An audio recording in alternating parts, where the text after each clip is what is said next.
అందాల కాశ్మీరంలో రక్తపాతం సృష్టించిన ఆ నలుగురు ఉగ్రవాదులు ఎవరు? అమాయక పర్యాటకులపై తూటాలు పేల్చిన ఆ టెర్రరిస్టులెవరు? నలుగురులో లోకల్ ఎవరు, నాన్ లోకల్ ఎవరు? పహల్గామ్తో వీరికి కనెక్షన్ ఏంటి? టెర్రరిస్టుల్ని చేరదీసిందెవరు?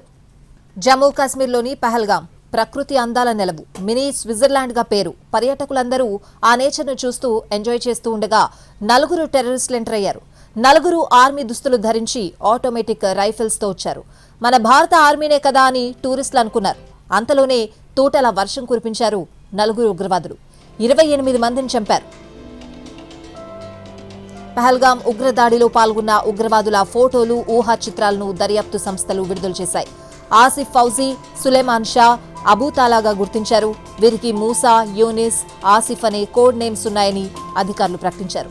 వీరంతా జమ్మూ కాశ్మీర్ కేంద్రంగా పనిచేసే టెర్రరిస్ట్ ఆర్గనైజేషన్ టీఆర్ఎఫ్ అంటే ద రెసిస్టెన్స్ ఫ్రంట్ ఉగ్ర సంస్థకు చెందినవారుగా గుర్తించారు. వీరి ఆచూకీ కోసం దర్యాప్తు బృందాలు ముమ్మరంగా వేటాడుతున్నాయి. పహల్గామ్లో దాడికి పాల్పడిన సంస్థ TRF the resistance front.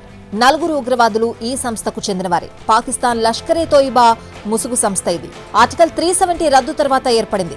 Article 370 రద్దుతో స్థానికంగా అసంతృప్తిగా ఉన్న యువతకు రకరకాల ప్రలోభాలను ఎరగవేసి నియామకాలు చేపట్టింది. మొదట్లో ఆన్లైన్లో యువతను ఆకర్షించేలా రెచ్చగొట్టే పోస్టులు కూడా పెట్టేది. ఇదే అంశానికి సంబంధించిన పూర్తి అప్డేట్స్ అడిగి తెలుసుకుందాం. పహల్గామ్ నుంచి మా ప్రతినిధి రాజు లైవ్ లో సిద్ధంగా ఉన్నారు. రాజు,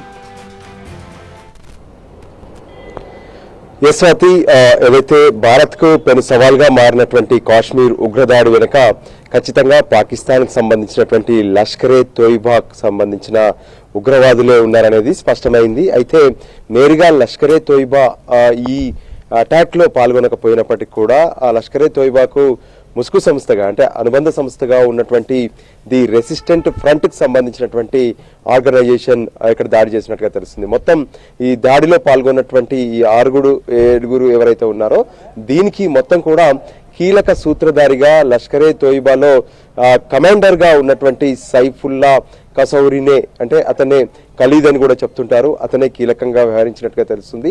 అతను పాకిస్తాన్ లో ఉన్నటువంటి లష్కరే తోయిబా అంటే ఏదైతే ప్రధాన కార్యాలయం ఉంటుందో ఆ కార్యాలయంలో తన చీఫ్ గా కూడా పనిచేస్తున్నారు. సో ఓవరాల్ గా ఆయన తన అనుబంధ సంఘాలు ఏవైతే ఉన్నాయో ఒకవైపు రాజకీయ పార్టీగా అక్కడ ఉన్నటువంటి రాజకీయ పార్టీలకు మద్దతు ఇవ్వడం, మరోపక్క భారత్ లో యువతను అంటే ముఖ్యంగా కాశ్మీర్ జమ్మూలో యువతను ఏ విధంగానైతే తమ వైపు తిప్పుకోవడం, వాళ్ళను ప్రలోభ పెట్టడం అనేది కామన్ గా కనిపిస్తుంది. గతంలో ఎప్పుడైతే 370 రద్దు కాలేదో ఆ సమయంలో పెద్ద ఎత్తున యువతను ఆకర్షించే ప్రయత్నాలు చేసేవారు. కానీ ఆ తర్వాత జరిగినటువంటి పరిస్థితులు 370ని ఎప్పుడైతే రద్దు చేశారో ఆ తర్వాత ఇక్కడ ఉన్నటువంటి ప్రజలందరూ కూడా సొంతంగా తమ పనులు చేసుకున్నటువంటి పరిస్థితి కనిపించింది.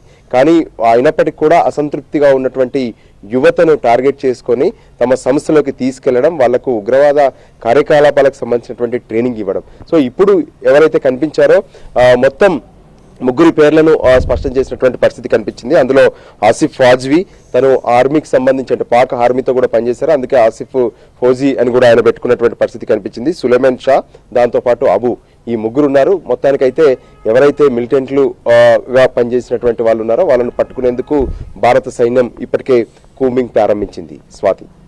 Right Raju, thanks for the updates.